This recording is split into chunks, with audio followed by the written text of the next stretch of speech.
Welcome to Stitchery Stories, where textile artists share their life in fabric and thread, inspiration, techniques, disasters and delights. And I'm Susan Weeks, enthusiastic embroiderer and textile art dabbler who also loves podcasting. So take a break and enjoy our light-hearted chat, and please share with your friends so they can enjoy it too. Hello and welcome to our lovely guest today, Saima Kaur. Hi Saima.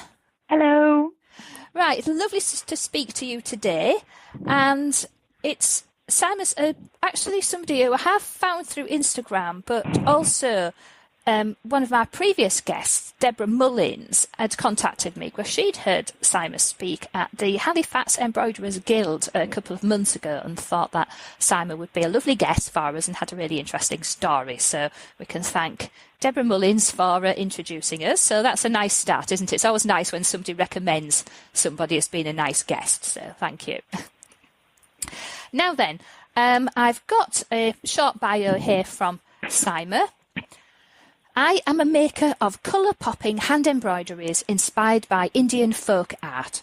Although I have been creating embroideries on and off for the last 10 years, I am at the beginning of my professional career and have only been referring to myself as a textile artist since joining Instagram in August 2017. I aim to create work that is full of symbolism, memory, colour and pattern. I am also an artist educator running hand embroidery workshops and community projects where I use my textile collection for inspiration and engagement. I am working towards developing a sustainable business model and an Arts Council bid to make an exhibition about my journey as a mother with an autistic daughter and to continue my research into Punjabi textiles known as fulkaris. So there we are. There's a nutshell of you, Saima. So thank you once again for joining us. Would you like to share with us what you're working on at the moment and what has got you excited? Oh, I'll tell you what I've just finished because I've just finished something and about to start something new. Ooh, that sounds so nice. I've been making these really small, about 2.5-inch squared embroideries to go in equally small fair trade frames. All right. And I got quite obsessed with them because I've been using different weights of fabric and then different strands and different colour combinations because they're really small areas. Yes. So I've been really focusing on technique and different colour combinations. Right. So yes. it's really been a chance to start something and finish something, explore pattern and colour and get just that craft, that technique sorted. Yes. And I made one the other day and had that moment where I went, that's quite, I've done that. And then I've had a really good night's sleep, so clearly I was quite proud. And so now I'm going to go on to something massive because I think I'm done with the smalls now. Done with the small things. But the thing about the small things is, as you say, it's a way of fairly quickly experimenting as well, isn't it? Because it's a small area, and as you say, it increases the focus on what you're doing and being very careful with what you're selecting, whereas a bigger piece, sometimes things can hide, can't they? There might be a little bit where you think, well, that wasn't quite what I thought, but never mind, I can carry on doing some stitching around it or do something else and nobody will notice because nobody knows. But a small thing can be very unforgiving, I think. So well done for you. And so you found these little frames as well, so that's nice then. So you've got something that's actually a finished object. You're talking about developing your business. Is that something that you're going to start selling? I've just approached a couple of shops and galleries over the past 2 days. Yes. Because I just thought I can feel my craft sliding into a hobby, but I really need to kind of tell myself I need to make it into some kind of a business. Yes. The last 2 days I was like, right, I'm just going to email people. I haven't heard back yet, but I'm hoping soon enough. Yes. And it's nice because I tend to just make things and then keep them and think, I'll do something with them. But yes, this is a finished product. Yes. And I'm quite pleased with them. They're quite cute. Lovely. And it is part of that developing your skill as a business owner as well, isn't it? If that's what you're doing and it's a business, then you run it like a business, and you can't just kind of keep making things just randomly because you feel like doing it, sort of thing. Exactly. So that's a whole new world in itself, isn't it? Running it as a business. Pricing is pricing. Who do you approach? How do you approach people? What kind of tone do you use? What kind of does it fit with what they're doing? All this is all new, completely new for me, but I'm taking the plunge. Brilliant. So you're feeling brave. That's what you need to do. Yeah, you do. Fantastic. And before I forget, because I nearly did, now your links, Saima, all your information will be on the stitcherystories.com website under your name, so you have your own page there. And the best place for people to find out what you're doing is your Instagram account, isn't it? It is, yeah. Yes, and that's Sir Saima. SEW, and Saima is SAIMA. Brilliant. And I'm not on Facebook. I'm not on any other social media because one is distracting enough. Just Instagram is enough for me. Yeah, and I think if we pick one and do it well, that's the important thing, rather than being on 50 that we don't bother with because we haven't got time. So, yeah, I support that wholeheartedly. Says me, who's on loads of different things for loads of different reasons, but that's another story. Well, yeah. This is my only reason. Yeah, fantastic. How did you first get interested in embroidery and textile art, Saima, and who taught you and what did you do? Well, my mother is, she loves her textiles, she loves her clothes, she's got very, very good taste. And because I grew up in India, I've always been surrounded by gorgeous textiles and gorgeous colours. Lovely, yes. And my mum, when she got married, she still kept her saris from when she was married, and they're just, they're the most divine things ever. Lovely. So I've got a love of textiles and colour and beautiful things from her. Unfortunately, I've got a scruffiness, which means I don't do her whole dressing up thing. I just like looking at them. Yes. But she was very skilled, and my grandma was as well. And my mum always tells a story about how she'd whip up Indian suits overnight, and then in the morning she'd have a new one, but they never taught me. Right. Yeah. I went to boarding school in India, an army boarding school, because my dad was in the army there. Right. And we had sewing, we had cross-stitch lessons, I think once or twice a week. And it was a Hindi and Sanskrit teacher who taught us, and I wasn't very good at either of those subjects, but I did love doing the cross-stitch and the counting and just creating patterns. And we had one term before I left where I was introduced to different stitches, so embroidery stitches, and that was when I was 12, 13, and then when I left and came to England, nobody taught me anything. I did nothing until I was 29. 28, 29, where I'd just gone part-time with my job. We were about to go to India for a year out, my husband and I, and there was a course on, again, hand embroidery in Indian textiles. And because I'd been working in museums for 10 years and had really close contact with world textiles, the most beautiful, gorgeous stuff. Yes. I've always had a love for it. I've always tried to develop some knowledge around it. And I just, it's a bit strange, but I remembered a lot of the stitches from all that time, from 12 till like 28. I hadn't done any. But I remembered the stitches, so I had a year out in India and I made stuff because there was an exhibition as part of this course, and I made about 3 or 4 different pieces. Yes. And kind of stuck with it, and then my daughter was born, and then I didn't do any again for about 6 years, and then eventually we moved, and the second daughter came along, and I've just taken it up again. Right. So clearly I love it. Well, exactly. And it's a very interesting aspect that most people, when I ask that question, we get my mum and my grandma taught me, blah, blah, blah. And you're the opposite. They didn't teach you. And you had a bit of cross-stitch at school. So why did you think they didn't teach you? It seems odd. They didn't. They didn't teach me any of that. Cooking, cleaning, embroidery, sewing. I only learned how to sew a year and a half ago. Took lessons. Because they didn't, I think the idea of having, in Indian culture, women are supposed to have like domestic skills, and they went against that. Right. So they gave me which isn't great because I had to learn how to cook by phoning my auntie every day for about a month. How do you do this? How do you do that? So yeah, that's why I think. All right, so it's a cultural resistance. Basically, presumably, they thought they were doing you a favour by going against the society's norms, that it was expected that you would do these domestic crafts. It was seen as a domestic craft, wasn't it, really? So, yeah. Yeah. And also, as in India, as people get more middle class and upper middle class, they don't do a lot of this stuff anymore. Oh, right. Because they buy it. They buy. Yes. They get help. Or they get other people to make their things. Yeah.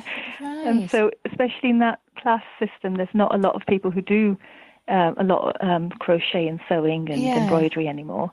Yeah, it's interesting. It's really interesting. It really is that. And whilst you was so even the bit that you were doing at school, were you doing cross stitch in kind of Indian styles or motifs? What were you doing no, there? it was English flowers, crinoline ladies, and girls with little bonnets and big skirts, and boys holding their hands, all that kind of very cute kitsch stuff. How interesting. Gosh, you'd have thought you'd be doing some Indian style stuff, wouldn't you? Again, possibly the influence of the school and the class system and all the rest of it, yeah. Wow. Because the times I did see the folk embroideries, which me and so many of people in the world are in love with, is when we used to go to Delhi to the tourist areas, because there's so much of it there to sell to the tourists or to people who like kind of ethnic patterns and crafts. Yeah. That's where I was exposed to it. So it's almost, and then when I came to England, wow. Yeah, and when I came to England, I think when you're longing for, when you miss your home, and then you long for the things that most symbolise it, so things that are the most colourful, the most patterned, the most Indian of Indian things. In all fairness, not everyone in India, it's a big industrial, modern, thriving, busy, concrete country. And so, I think it's just that moving and the reverse happening from what you'd expect. Yeah, brilliant. And now the other thing I just wanted to go back to was in your bio there, you mentioned about an Arts Council bid, making an exhibition about your journey as a mother around your autistic daughter. So that all sounds really interesting. Would you like to just shed a bit more light on that for us, Saima, if you don't mind? Yeah, so the past week I've been cracking on with it. I've been doing things. Oh, brilliant. So my older daughter's 9.5. She's severely autistic, non-verbal, severe learning disabilities. And it sounds quite harsh, but actually she's like a very cute giant marshmallow who gives lots of hugs and loves telly and running in the park. So, but especially in the early days, because autism's a developmental disability, so you don't know where you stand, you don't know how it's going to turn out. Most people aren't as severe as her. Yes. So it's kind of stayed in me that so you go through a grieving process, and and I really wanted to. It's been in me to just map the journey a bit and to explore, and I've made notes about 3 years ago. And then I just haven't. I've been very reluctant to do anything about it. But I made the decision that I must create work around that. Otherwise, the story will be lost. And I think it's a good way to give people insight into other people's lives, but also create empathy, hopefully, and humour. Yes. And an expression of love as well. Yes, I would say also as a way of kind of not explaining, but just sharing what can be a difficult subject as well for people to kind of get their head around if you haven't been involved like you have. Yeah. So, yeah. Okay. Because I don't know anyone else's experience. I only know my own. Exactly, and everyone will be different anyway, won't they? So definitely. So I have started emailing people to be partners where I can. So finding venues to show the exhibition, thinking about stories I could tell at school, so doing school project around it. But the actual embroideries, I'm going to create an invisibility cape. The idea that we have some kind of magical thing that we can wrap around each other and just disappear, so we don't have lots of people like looking at us. And, yes. Something about capturing all the phrases that people say to you as you try and figure out what's going on. I can imagine. Yes. And also from like in Indian and Pakistani and all that South Asian culture, there isn't a word for disability, there isn't a word for autism. So kind of exploring those ideas and how they link them to religion. Right. As though to appease you, that it's going to be okay, but actually it's not. It's okay if it's not okay. So really the work's going to be exploring memories and magical aspects and how it feels to be so visible. So I've got quite a few ideas on what I'm going to do, but I have made a start in making it feel more concrete and practical by contacting people. Yeah, brilliant. And that sounds absolutely fascinating. It really does. So, and a large-scale project as well, no doubt. So, yeah, well done on you for now starting to move that forward, because I think that'll be really good. I wish you all the luck in the world, and I'm sure all our listeners do as well. So, and again, hopefully we can follow you on Instagram with your journey with that one. Brilliant. Yeah. Now, you've kind of quickly mentioned there about starting and stopping and just always coming back to the embroideries. So have you got any kind of highlights in terms of major inspirations to you and, say, kind of currently, what's kind of keeping you inspired? Yeah, I think the inspirations has always been Indian folk embroideries. Yes. The idea that women who don't have a lot of money aren't richly rewarded for this stuff, things that have been going on for millennia to keep cultures together, to pass on traditions, to mark important rites of passage. They've always been there and they've been really important, but now that we are in a post-industrial world where things are cheap and easy and easy to consume, but the women who still, mostly women, who still make these things, and just the thought of when I look at these embroideries, I have that moment where I think someone's hands have spent hours making this, because the rest of their life is probably quite hard. Yes. I suspect they don't have a huge amount of money or freedom. I'm stereotyping, but obviously these cultures they're not exactly. Women aren't exactly emancipated in all of them. No. But I just honour people who take such time to create such beautiful, fine, interesting, and playful work. Because the colours, especially in the Rajasthani and the Gujarati textiles traditions, you look at each one, and they're similar, but the creator's not the same. Their colour palette's not the same. Their vision for how they want the thread and the colour and the needles to all patterns to work together not the same. Yeah. And I think there's an individual in each of those works, and that inspires me endlessly. It's that feeling of history, and somebody's gone before and somebody's actually, as you say, somebody's made that. They're actually very personal, aren't they? They're very personal. All of the things that we create, all very personal creations. So, but an interesting point there about the kind of life that's gone on in the background. Obviously, today's International Women's Day as well, so it's quite nice for us to be talking about those sorts of things. So, Indian folk embroideries, and as you say, the colours are just. It just gets you every time, doesn't it? I love bright colours. I really do. I'm not very good at subtle, so I'll look at these things and think, wow, that's just amazing. I love that. Brilliant. And also the fulkaris as well, which are the Punjabi tradition of that's Punjabi textile embroidery, and they've got a huge legacy, but they kind of stopped being made by my grandmother. Didn't make them, so it's my kind of great grandmother's time, where they stopped producing them in the way that they were kind of from within the families. All the women would make them for dowry and for the girl when she got married to then take on, and for certain celebrations, especially around marriage. Right. So nowadays it's all commercial. Most of it's commercialized and or in antique dealers' hands. So you get again, Instagram's amazing for that. You just go, oh my God, you've found that. It's exquisite. And so what are they? Is it something that you wear or something that you know, excuse me for asking this. No, it's good. They are, so it's an embroidery which either you have so it's India and Pakistan, so Punjab. So they can be on shawls or on headscarves or even on your dress, and they're usually either geometric or figurative, but mostly nowadays they're geometric. And you can buy them from most shops in Punjab.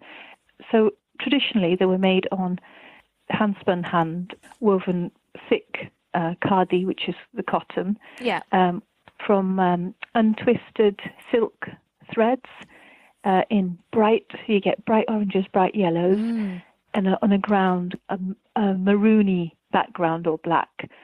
The way that the threads are composed, so because they're geometric, they kind of just play off the light of the thread, so you might have stitches that go straight, and then you might have them going diagonally across. Some are completely covered.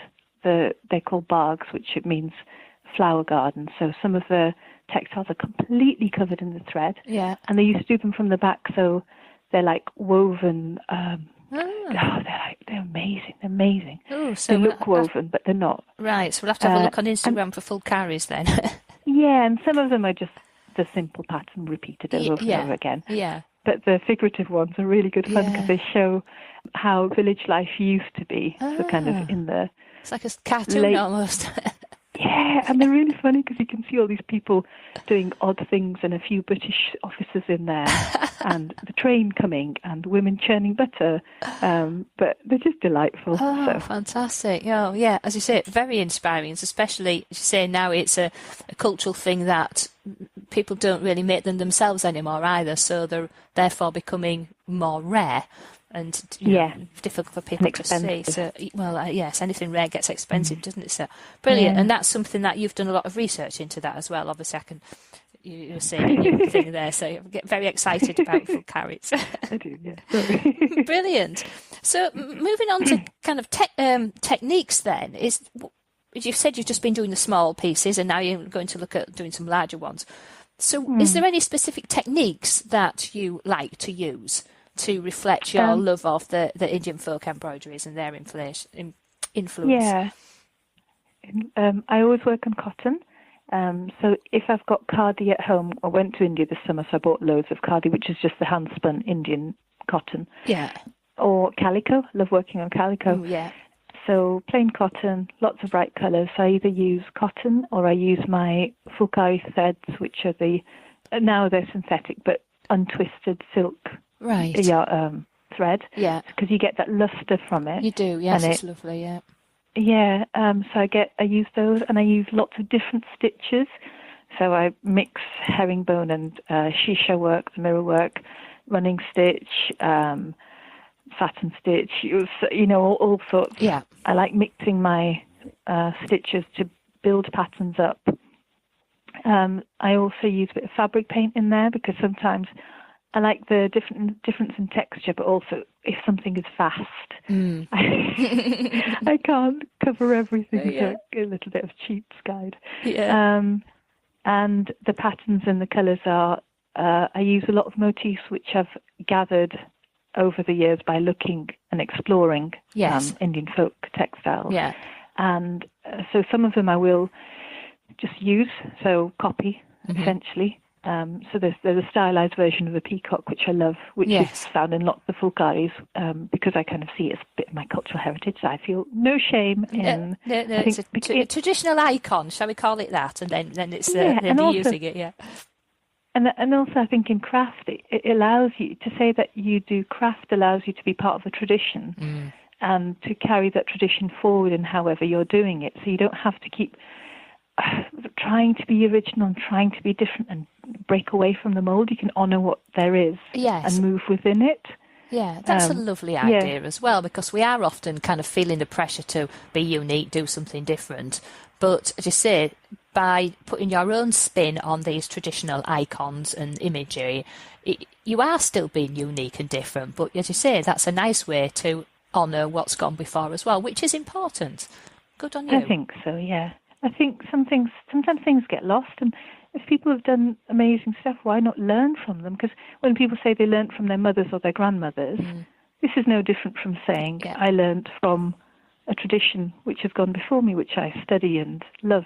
Yeah. So, no, and as you say, when you're kind of getting yourself, finding your embroidery voice and building that whole business and going for it, it is important to be able to do that. So now this might be a bit of a difficult one, I don't know, but what would you say has been the high point of your textile art and embroidery so far, Saima? I think the talk at the Embroiderers Guild was just because it was a surprise to be invited. Right. And everyone was very kind to me, and they liked my stuff that I produce personally. So it's, when you get kind of a thumbs up from the people who you respect, because you know that they know what they're talking about. Yes. And since then, I've got a chance to be on your podcast. I've been booked in to run a couple of workshops that I've never, external contacts. Yeah. And but I think this business thing, I need to somehow figure out how to sell my work. Yeah. But apart from that, it feels really vitalising at the moment. I feel quite excited by it all. Brilliant. Yeah. And that's what we need to be, isn't it? Because at the end of the day, if we're doing something like this, we need to love it. Otherwise, we might as well go and get some dull old job somewhere else. It's like, there's enough dullness in the world, isn't there? So if we're going to make the effort to create something, we might as well be excited about it as well, not feeling fed up. So, but that's even, as you say, doing that first talk at the Embroiderers Guild. Somebody was, you were invited to do it, and it's a great place to start. Everybody started with that first chat at the local guild, or the first whatever. So you're doing your first podcast, so, and that was because Deborah had heard you at that talk. So that's really nice. So I think all of these things, Saima, build on each other, don't they? We've always got to do the first one, and then you personally, you start to feel a bit more confident, and I can, do you know what, I'm going to go for the next thing. And I've had a few people who've approached me about, can I be a guest? I'm really trying to develop things and feeling brave, So people felt very brave and asked me, of course you can, that's lovely. So brilliant. I like that, and let's see where it goes. And that's the thing, you don't know where any of these things go either. But you've got to keep being brave, I think, and trying to figure stuff out, because I haven't quite figured out how to sell my stuff, but I need to figure it out. But at least I know I need to figure it out. Yes, exactly. You've got a direction. You know where you're going, but you don't quite know how yet. So that's the main thing with that. Brilliant. Now, do you have any stories? We usually have a bit of a laugh about this, where something possibly didn't go quite as planned and was maybe even a bit of a disaster. Was there anything that you particularly learnt from that experience that you might want to share with us today? Yes, I have one quite scary-looking embroidery of two birds who are supposed to be sat in the midst of nature, chirping away. Unfortunately, they look like really angry birds, and it's just full of all this stuff that I tried to... When one thing didn't work, I was like, I'll just add another creature here. I'll just add some more stitches in the river. It'll be fine. It'll distract. It'll all balance. Yeah. And it didn't. So I think knowing when to stop was the lesson there, because you still spend hours doing it because you still want it to look good somehow. You kind of feel itself. Yeah, you feel trapped, don't you? You think, well, I've spent all this time. I'm damn well going to make something useful out of it. Yeah. So you just mentioned there about planning and things. With your work at the moment, how are you managing your time? We talk about long distant elephants, or projects that seem so far away and they creep up and there they are. Have you got any of those on the go at the moment, Saima? And how do you keep track of things and keep yourself organised? At the moment, I haven't. It sounds horrible. I haven't got a lot on. So I'm working, kind of doing behind the scenes stuff. So with the Arts Council bid and the stuff at work as well. Yes. So really, I've got quite a nice couple of months to finish the things that I wanted to start. Yes. Which I wasn't able to because I was busy. And I kind of do a step at a time. Yeah. But I'm trying to... I've bought this book called the Maker's Yearbook, which helps you plan your year. Right. Yes, yes. And so I'm trying to kind of think about, just focus more on contacting people and seeing if I can get my work out there and how I can do it. But yeah, no, nothing large looming, just me needing to focus on what my vision is for myself. Yes. Yeah. And those planning workbooks can be really useful for capturing your thoughts and making it more real somehow. There's something about the act of getting a pen out and writing is even better than... It's sort of when you're typing, but they've even had studies that show that actually getting the pen and paper out is the best way to get your brain organised, and there's just something about it. So I often say, you start writing and, well, my pen came up with this thing. And if you just make yourself write, it's amazing what comes out of your pen. And I was reading the other day, one of my previous guests, Jessica Grady. I think she'd posted love her something. stuff, yeah. Well, she'd posted something on Instagram the other day about always kind of making an effort to get out there and approach people and find opportunities, and other artists have said the same. You know, that is a really major part, and it's not always a part we enjoy, but it's a part that's necessary. So I think something like those, well, workbook is really handy for capturing the ideas. And, oh, actually, that would be a good place, because you forget, don't you? It kind of goes out your head 3 days later, and then you forgot about it. So, yeah, excellent. And so, therefore, have you got any exhibitions or other plans and projects that you're working on that you'd just like to share with us today, maybe where we could see some of your work or anything like that, Saima? No, sounds horrible, but no. Nothing. It's just more longer term, but I'm going to...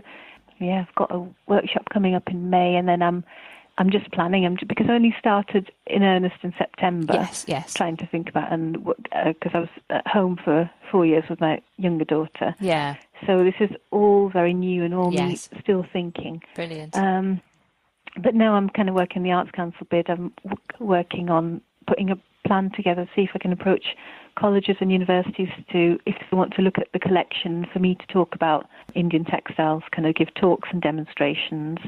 That's something I've got to do. And in my work capacity, I've got a couple of courses which, fingers crossed, we get enough people for in May and June, which is bridging the gap between using textiles and art to work with people with English as a second language to develop their language. Oh, brilliant. And so where's that? Is that something that people can... You're trying to get people on that, or is that part of your work? Yeah, that's part of my work, yeah. So just got to do the final marketing blurb today. I've done the project plans. Yeah. So 2 6-week projects, and that's what I do, which is to use as a community, because I used to work in community outreach when I worked in museums. Yes. So I'm very much into how we can use collections to link with people who might be marginalised, but especially with a language, to get them to give them a safe place to express themselves, learn new language and share their experiences and learn new ones. So ESOL and art, that's kind of where I'm trying to find my niche. Oh, that's really interesting. You may have listened to a previous episode with Lindy Richardson, where she's at the Edinburgh School of Textiles. I've probably got that title wrong, but anyway, they've got the national... it's called the Needlework Development Scheme, a collection of historic embroidery, and she's taken that out to prisoners and also worked with a group of refugees and immigrants for the same kind of thing. So that actually, you might find that an interesting one to go and listen to, because it's of a similar genre, really. So that just Could you just repeat her name? Yeah, it's Lindy Richardson. She was episode about number 16 or 17. Okay. Beginning of December. End of November. So if you go onto Stitchery Stories website, you can browse through and you can type in Lindy Richardson and you'll find that. So I think that would be of interest to you with you working in a similar kind of area. So, and anyway, I don't know how you've got the cheek to say you've got nothing on. Yeah, so that is a lot. That is a lot of things. So yeah, not everything has to be an instant exhibition, does it? That sometimes feels like the pressure of Instagram. Sometimes that you've got to produce products to show people. Yes. All this kind of stuff takes so long that you don't want to. You can't just go, and I made this today, and I finished this, because 5 months later you might have something. Yes. Yeah. That's very true. The pressure of social media to be perfect and busy, the glorification of busy is quite prevalent on social media as well, isn't it? That's absolutely fascinating. And kind of running out of time because I wanted to speak to you about your collection as well. So I know you've got a collection that is like a personal collection, isn't it, of Indian textiles that you've been collecting over the years. Maybe we could talk about that another time. Okay. Well, if anybody ever wants to get me in to show them, I'm more than happy. I bring it along with me to explore and for people to touch and hold. Brilliant. And is that what you were doing at the guild meeting? Is that something that you would do as a workshop for, guild meetings and that sort of thing? I can do. I mean, the first one was just me talking about kind of similar to what we've spoken about, but I always because I've worked in museums, so objects are really important to me, the fact that people can hold things and look at things. So I always take something with me so it's tangible. Well, I think that would be a really interesting thing there to develop as a specific talk around your own personal collection, because lots of people don't have collections of things. They've got only a few. So there you are. There's to me a glaring thing that I'm sure everyone would be absolutely fascinated to look at. Okay, thank you. That's a great idea. I'll put that on my list of things to do. Get it stuck on your list. Right, before I give you any more jobs to do. Thank you. So there we are. It's been absolutely wonderful, Saima, speaking to you today. As ever, I could carry on talking you to all morning. I say this every time I talk to somebody, don't I? But I just love it. I really do. But thank you so much for sharing a very small glimpse of your really fascinating story, finding more about you and your art, and the exciting plans and ideas that you have for making this into your full-time passion. So I absolutely love that. It's really, really great to speak to somebody at the start of the career, just as much as it is to speaking to somebody who's been doing it for years. So it all adds to the interest of the podcast for our listeners as well, I think. So thank you for that. No, thank you very much for having me. And if, sorry, it sounds a bit of a plug, but if anybody gets in touch with me on Instagram and has any ideas like you've just had, then I'm all ears. Fantastic. That's not a plug at all. Do you know what? We can always have ideas for everybody else apart from ourselves, can't we? Especially when it comes to business, I think. Yeah, exactly. That's fantastic. Well, thank you so much. That's been absolutely wonderful. And I'm sure everyone will be really, really interested to find out more. And go and follow Saima on Instagram. Best place for it. Okay, thank you very much. It's been a pleasure. Okay, thanks. If you liked this episode and want to hear more, then please join the Stitchery Stories fan club so you can get an email when a new episode is released. It's a quick and easy way of listening and of keeping up with any news and offers from our lovely guests. Please visit stitcherystories.com to join the fan club. Of course, if you have iTunes, then subscribe there to automatically get new episodes, and why not leave us a review and rating whilst you are there. So that is the end of our Stitchery story for today. So keep stitching, keep smiling, and keep creating your very own Stitchery stories.